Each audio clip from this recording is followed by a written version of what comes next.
Être la fierté et la gloire de Florence, ces mots inscrits sur une banderole ornent la courva des ultras florentins. Dans une ville mythique, imprégnée de fantasmes et d'histoire, le mouvement ultra de son club majeur ne peut que suivre cette lignée dorée. Des ultras pas comme les autres, voilà l'histoire fascinante des ultras de la Viola, générique.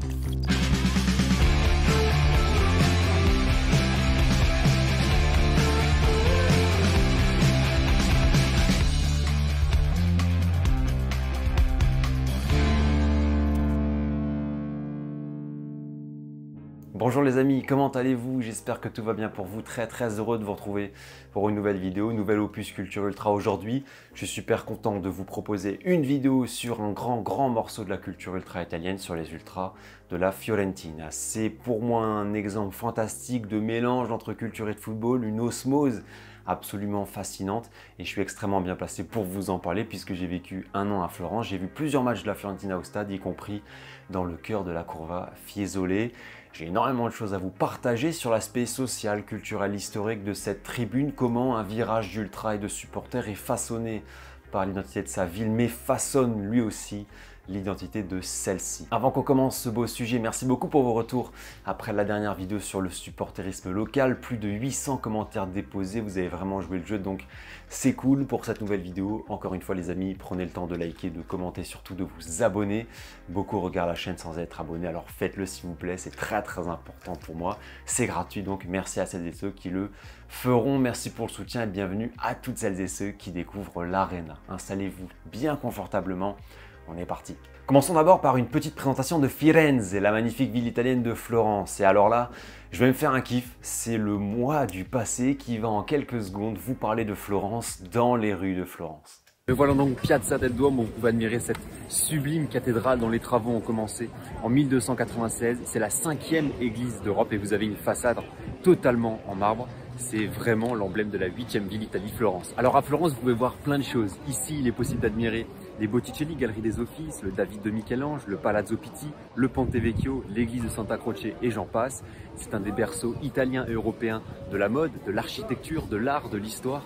C'est une région gastronomique également. La vie culturelle est ici très importante et très influente. C'est la ville de Dante, bien sûr, mais aussi de Léonard de Vinci, Vasari, Michel-Ange, Machiavel, Galilée, de grands noms de l'histoire culturelle, artistique et scientifique. Florence est la capitale de la Toscane, qui est, dirait-on, la région mère de l'Italie. C'est une ville du Nord aussi, donc il lui colle à la peau une étiquette de ville riche, de ville un petit peu prétentieuse, d'autant plus que Florence est un des bastions de la Renaissance italienne et un des centres névralgiques de ce que sont aujourd'hui la langue et la culture italienne.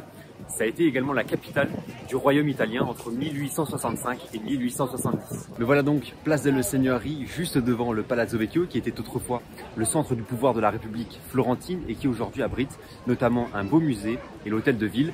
Vous avez notamment à l'intérieur la superbe salle des 500. Cet extrait, c'était en 2021.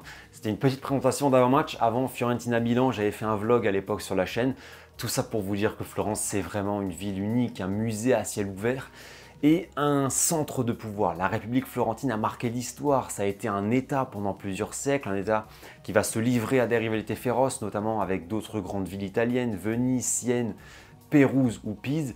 Cette riche histoire faite de politique, les Médicis et Machiavel, d'économie, de commerce, de traités, de culture, de guerre, elle va laisser de nombreuses traces encore aujourd'hui dans la culture florentine. Florence, c'est l'histoire de l'Italie en réalité, c'est l'histoire d'un pays qui pendant des siècles a été morcelé avec des États ou cités puissants et qui s'est unifié au 19e siècle. Il n'y a pas si longtemps, donc à l'échelle de l'histoire humaine. En italien, il y a un mot qui décrit très bien ces disparités régionales et locales, c'est le campanilismo, la bataille de clochers, chacun défend sa localité, sa ville. Florence est marquée par cela, parce que ça fait partie des villes italiennes où il y a une identité qui est très souvent revendiquée et assumée. La Fiorentina, le club et ses tifosi sont devenus des étendards de cette identité, on va le voir. La Fiorentina, c'est donc le grand club de football de Florence, c'est un historique du calcio, la 6e équipe la plus populaire d'Italie, c'est un palmarès mais ancien, une Coupe des Coupes gagnée en 61, 2 Scudetti gagnés en 1956 et 1969,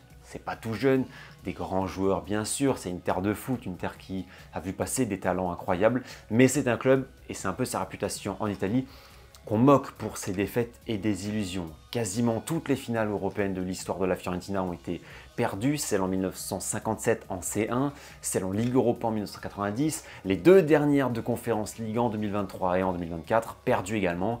Rajoutons à cela que le club a été battu lors de cette dernière finale de Coppa Italia, attend depuis 24 ans un titre majeur, plus le fait que beaucoup d'anciens joueurs aient quitté le navire pour rejoindre les grands rivaux et notamment la Juventus, l'équipe Oni des Fiorentini. Tout cet ensemble colle à la Viola une image un peu moquée dans le reste de l'Italie et notamment par ses rivaux. On en vient à la deuxième partie de la vidéo, un bref historique du mouvement ultra florentin, du paysage ultra à la Fiorentina. On est dans un virage mythique, je vous le dis, c'est une tribune folle, pleine d'histoire qui sent le calme sur le football.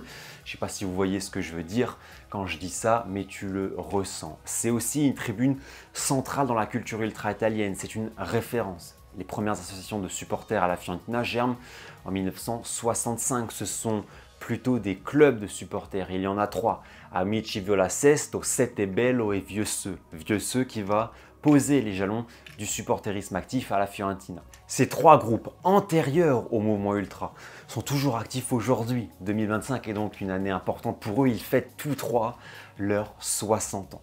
Le groupe Vieux Ceux, dont le nom provient de Giovan Pietro Vieux Ceux, banquier et écrivain italien qui a fondé un cabinet culturel très réputé à Florence au XIXe siècle, et le plus influent des trois. À l'époque, Vieux Ceux peuple la Curva Ferrovia, la Curva qui est en face de la Curva Fiesole, fief historique des ultra-florentins. Et c'est vraiment un groupe très important dans l'histoire de la Fiorentina, dont le fondateur du groupe, Walter, mort en 2013, est commémoré chaque année comme étant un peu le primus inter pares, celui qui a montré la voie du supporterisme actif florentin. 12 années plus tard, 1973, année majeure, ça y est, le mouvement ultra naît officiellement à Florence avec l'apparition des Ultra Viola, considéré comme le premier groupe ultra de l'histoire de la Fiorentina.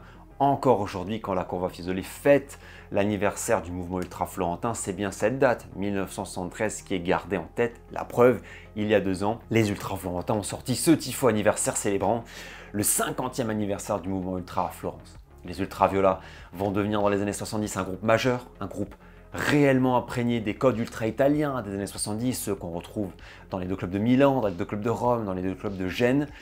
Nouveauté également puisqu'ils posent leur base dans la Curva Fiesole, la Curva qui va devenir donc la maison des ultras florentins. C'est un groupe qui va marquer à jamais l'histoire de la Viola. Son fondateur, Stefano Biagni, dit Pompa, mort en 1992, va devenir une figure centrale du mouvement ultra florentin et va marquer à jamais la Fiesole. Mais en 1978, 5 ans après, petite nouveauté puisqu'en raison de conflits internes et de gouvernance, une aile des ultraviolas se sépare et décide de fonder un nouveau groupe, un groupe qui marquera peut-être encore davantage l'histoire du mouvement ultra florentin, le CAV, le Collettivo Autonomo Viola, reconnaissable par son emblème indien. Le CAV va devenir le nouveau groupe majeur du mouvement ultra florentin, d'autant plus qu'en 1983, 10 ans après son apparition, les ultraviolas, les premiers ultras de Florence, sont contraints de s'autodissoudre à la suite d'affrontements majeurs et violents à Rome où plusieurs supporters ont été blessés et poignardés. Ainsi, à partir de 1983, le CAV rassemble une immense partie des ultras florentins et devient alors le groupe majeur de la Fiorentina, et ça va durer puisque le groupe va marquer l'histoire de Franchi par des trifos qui sont très connus comme celui sur la Skyline de Florence. C'est aussi ce groupe qui va enflammer dans le stade des années 90, nouer des rivalités féroces. L'immense bâche déployée à domicile au pied de la Curva Fiesole va marquer les courvées italiennes, un peu comme celle du commando Ultra Curva Sud de la Roma dont on a parlé il y a quelques semaines, petite fiche en haut à droite. Voilà, c'est vraiment un groupe qui va devenir mythique. 2 dates également à retenir dans la période où le CAV va contrôler et animer la Curva Fiesole. En 1989 apparaît le groupe Ultra Quinto et en 1993 le groupe Ultra Marasma. Ce sont 2 groupes ultra toujours actifs aujourd'hui dans la Curva Fiesole.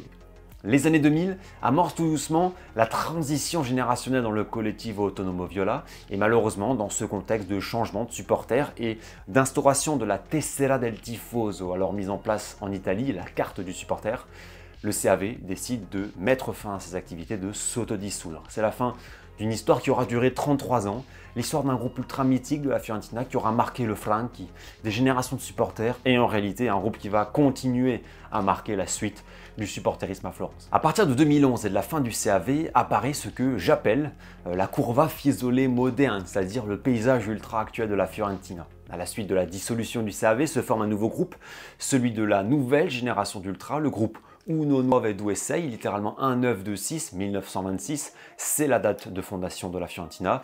Il va devenir le groupe ultra majeur du paysage florentin aujourd'hui, aux côtés donc de Marasma, Quinto, Vieux Seu, mais aussi Quelli di Sempre, apparu en 2012, et Pride of Florence en 2013. Aujourd'hui, cet ensemble de 7-8 groupes ultra ou associations de supporters peuple la Curva Fiesole de la Fiorentina en 2025.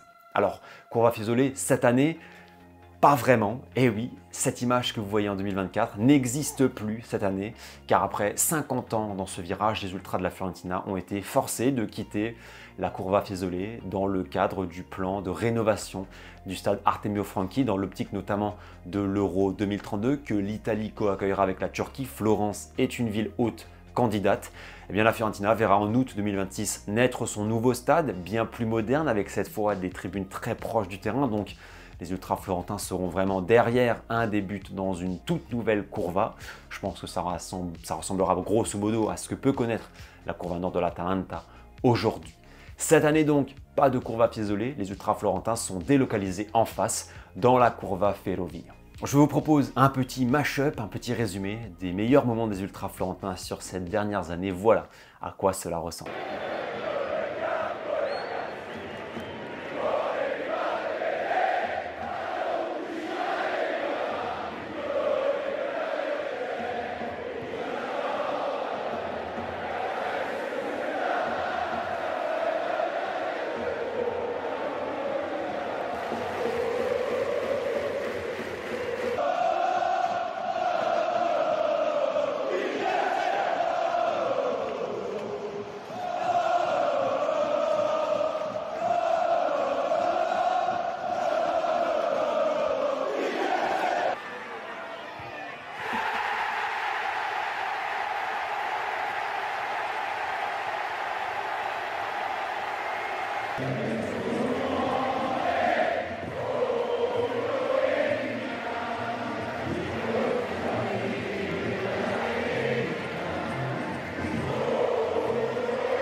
Il y a des airs assez mythiques, le Torneremo, Torneremo, nous reviendrons, beaucoup de chants à la gloire de Florence, c'est vraiment très très sympa.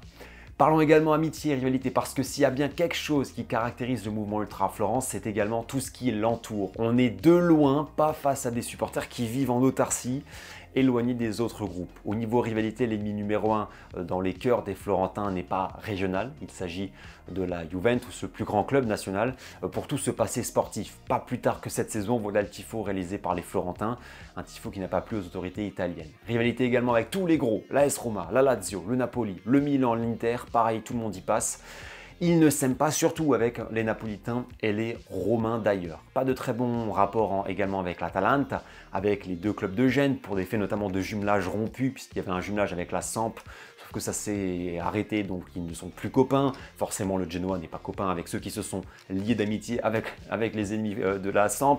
Rivalité aussi avec les tifosi de Palerme, de Salerne et de Venise. Et puis enfin, toutes les rivalités régionales avec Bologne, l'autre grand club local, et puis surtout les ennemis toscans, Sienne, Empoli, Livourne, Pise, ce sont tous des rivaux locaux, c'est toujours des matchs assez tendus avec des insultes, des banderoles provocatrices, des matchs chauds, des matchs qui renvoient à l'histoire, notamment avec Pise et Sienne, puisque c'était des rivaux militaires et politiques de Florence, et l'héritage de cette histoire guerrière, de cette république florentine, se ressent aujourd'hui dans le football.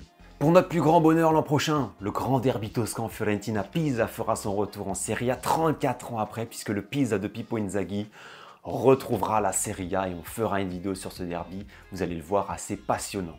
Donc on a l'impression que les Florentins sont en lutte et en rivalité avec tout le monde, personne ne les aime, C'est assez incroyable, mais ils ont quand même 3 meilleurs amis italiens, les tifosi de Catanzaro en Calabre, les ultras du Torino, forcément, eux aussi anti-Juve au possible, et les ultras de l'Hellas Vérone. C'est un jumelage historique qui tient depuis 1976, jumelage alors officialisé entre les Ultraviola et les Brigate Giallo-Blu de l'Hellas Vérone.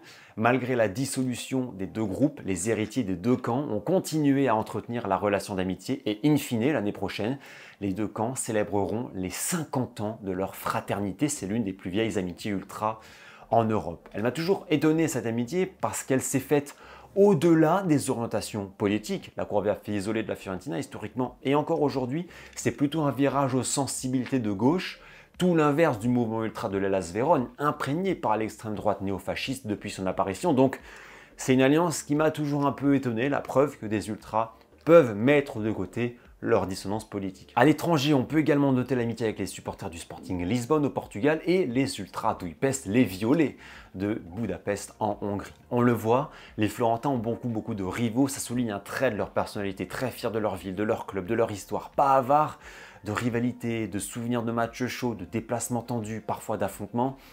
L'histoire du mouvement ultra-florentin, elle est riche de tout ça. Malheureusement, une vidéo YouTube ne suffira pas à vous le montrer, mais je vous glisserai quelques liens en description sur certaines histoires assez folles du CAV, des ultraviolas, de Vieux-Seux. Tout ça, ça fait vraiment partie du folklore de la culture ultra-florentine. Un autre trait de personnalité des ultra-florentins, c'est leur capacité à être méchants. Ça, je me souviendrai toute ma vie, je pense. C'était une très bonne amie que j'avais rencontrée à Florence, une pure florentine d'ailleurs, qui m'avait dit ceci au détour d'une conversation football. I fiorentini sono cattivi. Les Florentins sont mauvais, dans le sens méchant. Ils ont un mauvais fond. Et c'est vrai que les ultra-florentins font souvent parler d'eux, notamment autour de leur haine anti-UV. Moins 39 placardés sur des t-shirts ou des pancartes comme ceux-ci, référence aux 39 Juventini morts lors du drame du Heysel, chant Amo Liverpool dans la même veine, j'aime Liverpool. Pareil en référence à Heysel, on se souvient que des hooligans de Liverpool, des tags Chirea brûle en enfer, signe de la Fiesole, Chirea légende de la Juve, mort dans un accident de voiture, menaces et insultes racistes à l'encontre de Dusan Vlahovic, l'ex de la Viola, Sei lo zingaro, tu es un gitan, je l'ai bien entendu celle-là au stade, j'en avais même parlé sur YouTube, donc beaucoup d'agissements parfois très honteux de la part des tifosi florentins. Troisième et dernier chapitre de notre vidéo, peut-être le plus intéressant, celui qui met l'histoire, football et culture dans la Curva Fiesole de la Viola. Regardez la Curva Fiesole, la suivre dans son histoire ou ses animations, c'est comprendre la fierté et l'attachement des tifosi envers leur ville. C'est comprendre aussi comment, comme je le disais en intro, comment les tribunes sont façonnées par une histoire et comment elles participent à cette histoire. Je souhaite ainsi vous partager plusieurs tifos ou animations réalisées par les Ultras de la Viola au fil du temps. Je vous parlais avant de ce tifo réalisé en avril 91 par le CAV, la Skyline de Florence où l'on reconnaît notamment le Duomo et le Palazzo Vecchio, deux édifices fantastiques de Florence reconnaissables par leur architecture et leur histoire unique. Dans la Curva Fiesole et dans tout Florence également, vous trouvez un emblème, l'emblème de la ville, la fleur de lys, Giglio en italien. Elle est partout. Dans les rues, sur le logo de la Viola, dans l'histoire de la République de Florence, dans les tribunes, dans le logo des groupes ultras.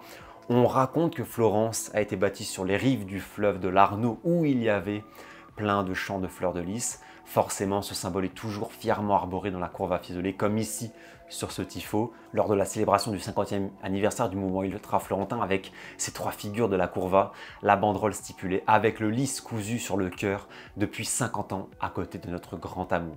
On passe maintenant à 5 tifos qui renvoient à la culture et à l'histoire florentine, à commencer par ce tifo et ce symbole que l'on voit beaucoup dans le stade du Franchi. C'est pas le drapeau du Danemark, c'est le drapeau de la République florentine, l'ancien État florentin qui a existé 4 siècles entre 1115 et 1569.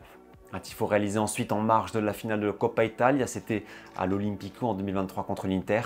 Per noi, pour nous, avec au centre une représentation d'une sculpture de Persée tranchant la tête de la Méduse. C'est une sculpture en bronze de Benvenuto Cellini, datée de 1554, visible dans le centre-ville de Florence sur la place de la Seigneurie près du Palazzo Vecchio. C'est un peu aussi l'allégorie, la métaphore de ce que veulent les supporters, trancher la tête de l'ennemi, gagner cette coupe que malheureusement, je le disais, ils ont perdue.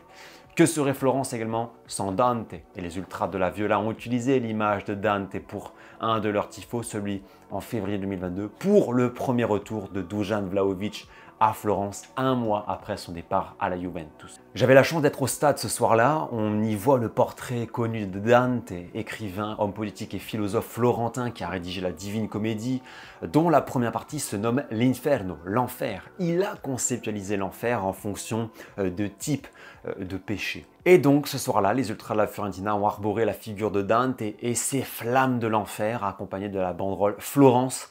En enfer, ton nom se répand. C'est une référence au chant 26 de la Divine Comédie de Dante, un chant contre les hommes frauduleux et contre les traîtres. Une référence toute faite par les tifosi florentins au départ de Vlahovic vers les rangs de l'ennemi Juventino. Je me souviens dans le stade, c'était vraiment une ambiance assez incroyable, très hostile. Fin 2024. Déplacés dans l'autre Curva, les ultras de la Viola ont réalisé un autre tifo lié à l'histoire de Florence avant le match contre l'Inter. Un tifo où l'on voit d'un côté les couleurs du drapeau de la République de Florence, donc, et de l'autre les couleurs de la Fiorentina. Et on voit au cœur un chevalier tenant une épée et un bouclier. La Curva a expliqué que c'était une référence à Giovanni dalle Bande Nere, Jean des bandes noires, condottiere italien, donc chef des mercenaires de la famille Médicis. Il est considéré comme un des meilleurs guerriers des États italiens au XVIe siècle. Le but des ultra-florentins était donc d'honorer la bravoure de ce chef militaire florentin et de faire un parallèle entre ses valeurs et sa bravoure et celle des 11 florentins sur le terrain. À Florence, et vous le savez peut-être, il y a une tradition sportive historique qui s'appelle le calcio storico. C'est une tradition sportive qui date de 1530, qui puise son origine du Moyen-Âge, purement florentine et qui est un mélange entre lutte et sport de balle. C'est un sport très viril et très violent. J'avais réalisé à Florence, en plus, un reportage sur ce calcio storico. Petite fiche en haut à droite pour le voir. Il oppose chaque année en juin, en 3 matchs, demi-finale et finale, les 4 quartiers de la ville. Les 4 quartiers qui sont 4 églises majeures de la cité florentine, les verts de San Giovanni, les blancs de Santo Spirito, les azzurri de Santa Croce et les rouges de Santa Maria Novella. 4 quartiers qui s'affrontent en général devant Santa Croce dans une arène survoltée, provisoire et sur un terrain de sable. C'est une expérience incroyable parce que la ville vibre autour de cet événement, elle s'arrête autour des couleurs du quartier. C'est absolument fantastique. Si vous avez l'occasion d'y aller, de vous rendre un week-end à Florence ou une semaine à Florence, c'est ce moment-là, c'est en juin, aux alentours du 15-20 juin. À la finale, c'est le 24 juin. C'est une tradition unique au monde. Elle est bien évidemment célébrée avec fierté et ferveur chez les ultras de la Fiorentina, comme ici sur ce tifo réalisé en 2005, où l'on voit les couleurs des 4 quartiers de la ville, avec les blasons représentant donc les 4 églises florentines, avec en dessous une banderole stipulant 1529, c'est ici que naquit le football, car le calcio storico est en effet considéré par certains historiens comme un vieil ancêtre du football. Je terminerai ce passage par la phrase très célèbre du roi français Henri III qui, de passage à Florence, avait déclaré au sujet du calcio storico « Trop petit pour être une guerre, trop cruel pour être un jeu ». Sujet clos pour le calcio storico, je vous invite vraiment à aller voir mon petit reportage qui aura bientôt 3 ans. On voit vraiment, avec ces 4-5 tifos que je vous ai présentés, l'osmose entre la culture florentine et les ultras de la Fiorentina et cet héritage florentin fièrement défendu, brandi par la Curva Fiesole.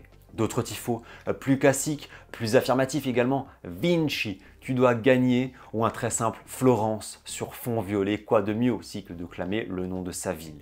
On notera aussi beaucoup de tifos, hommages que ce soit pour les figures historiques du mouvement ultra-florentin, mais aussi en l'honneur du capitaine Davide Astori, décédé tragiquement en 2018, ou en l'honneur de Joe Barone, et lui aussi mort soudainement il y a quelques années. Le dirigeant florentin sur ce tifo, ce sont des hirondelles qui tiennent des fleurs de lys, symbole de paix et de liberté en mémoire du très apprécié Joe Barone.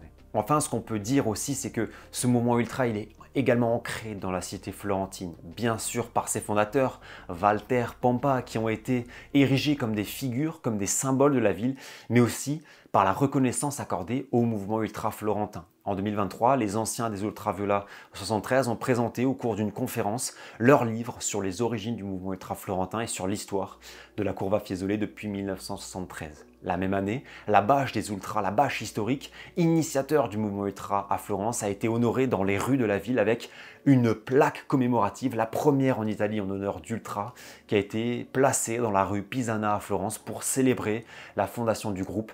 Tout ça en présence du président de la région Toscane, du conseiller au sport de la commune de Florence et du président de la commission des sports de Florence. Quel incroyable remerciement! C'est comme si la ville reconnaissait tout ce que la Curva Fiesole et le mouvement ultra florentin avaient apporté depuis 50 ans pour les tifosi, pour la Fiorentina, pour Florence. Je trouve ça assez fantastique et ça montre l'implication des ultras dans leur environnement local. Il est l'heure de tout doucement conclure cette vidéo, les amis, l'occasion de rappeler que la Curva Fiesole, c'est ainsi cet alliage entre passion et culture florentine avec beaucoup de symboles. L'Indien du CAV, la fleur de lys, le toucan, bien évidemment, le toucan qui était un symbole utilisé par un ultra et qui est resté aujourd'hui comme animal emblème de la Curva Fiesole, la Curva Tucano, comme on l'appelle en surnom. Ce sont aussi des chants mythiques, vous en avez entendu certains, des stickers de partout, des initiales UV, CAV, des dates majeures, 1973, 1978. Cette banderole, bien sûr, qui décore le bas de la tribune aujourd'hui, ce sont les mots introductifs « être la fierté et la gloire de Florence ». Des sciarpata, comme on les appelle en Italie, une drapée d'écharpe tendue, notamment sur l'hymne florentin. C'était pour vous sur l'Arena l'histoire des ultras florentins et de la Curva Fiesole. Bon les amis, c'est la fin de cette vidéo, j'espère qu'elle vous aura plu. Si c'est le cas, n'hésitez pas à liker, à partager bien sûr, à vous abonner tous ensemble direction les 60 000 abonnés sur l'Arena. N'hésitez pas à le faire, c'est gratuit, ça me soutient beaucoup. Et si vous découvrez la chaîne ou si vous regardez sans être abonné, n'hésitez pas à le faire les amis. Et encore une fois, un grand bienvenue. Merci à celles et ceux qui le feront. Dites-moi ce que vous avez pensé de ce travail, de cette vidéo en commentaire.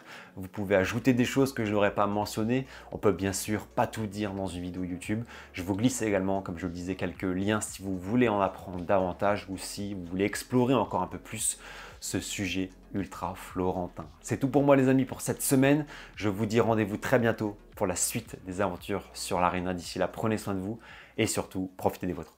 Ciao, ciao!